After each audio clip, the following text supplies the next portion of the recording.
Magandang araw mga ka-JSD. Nandito tayo ngayon sa ating biyahe at gusto ko lang i-share ang isang bagay na napansin ko today. Alam nyo, hindi naman araw-araw perfect ang kalsada natin. Madalas may lubak, may traffic, may roadworks. Pero ngayon, habang dumadaan tayo dito sa Makati EDSA, masasabi ko talaga na ang ganda ng daan. Parang bagong gawa ang kinis ng takbo. Bilang motorista, ramdam mo agad ang kaibahan. Hindi maalog, hindi nakaka-stress sa katawan. Mapapaisip ka tuloy, ayos parang sulit naman kahit papaano ang binabayad nating buwis. Hindi man perpekto ang sistema, pero kapag may mga ganitong nakikita tayong improvements, nakakatuwa rin naman. At alam nyo, parang nakikiayon din sa atin ang araw na ito. Oo, may traffic pa rin. Hindi naman mawawala yan, lalo na dito sa Metro Manila.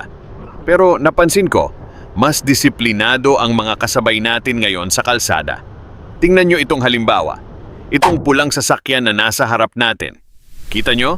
Hindi niya hinarangan ang intersection. Nagbigay siya ng sapat na espasyo para makadaan ang ibang sasakyan. Simple lang na bagay pero malaking tulong sa daloy ng trapiko. Kung sino ka man, boss driver, saludo kami sa iyo. Yan ang klase ng motorista na gusto nating makasabay sa kalsada.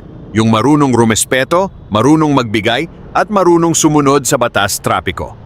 Makikita mo talagang dumaan sa tamang proseso sa pagkuha ng driver's license. Hindi kagaya ng iba dyan. May lisensya nga pero parang hindi naman nag-aral ng traffic rules. Hahaha! Pero syempre, hindi lahat. Marami pa rin tayong mabubuting driver at rider na responsable sa daan. Habang tuloy-tuloy ang ating biyahe, may isa naman tayong napansin sa gilid ng kalsada.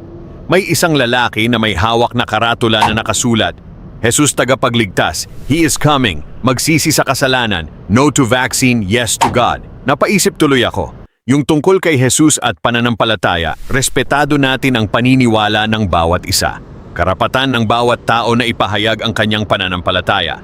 Pero doon sa bahagi na no to vaccine, medyo nakakapaisip.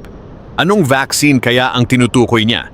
Kasi kung COVID vaccine ang tinutukoy, wala naman na tayong pandemic situation ngayon kagaya noon.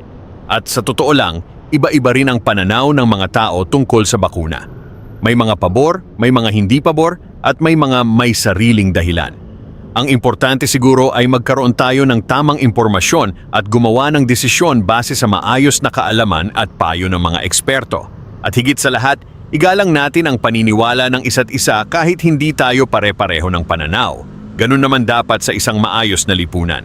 Sa huli, ang naging mensahe ng biyahe natin ngayon ay simple lang. Kapag maayos ang kalsada, mas masarap bumiyahe. Kapag disiplinado ang motorista, mas ligtas ang lahat. At kapag marunong tayong rumespeto sa kapwa, kahit magkakaiba tayo ng opinyon, mas magaan ang buhay sa daan at sa araw-araw. Ako si JSD, tuloy lang tayo sa pagmumotorsiklo, tuloy lang sa pag-abot ng mga pangarap, at tandaan, hindi man laging smooth ang kalsada ng buhay, pero kung tama ang direksyon mo, makakarating ka rin sa iyong destinasyon. Ride safe mga ka-JSD!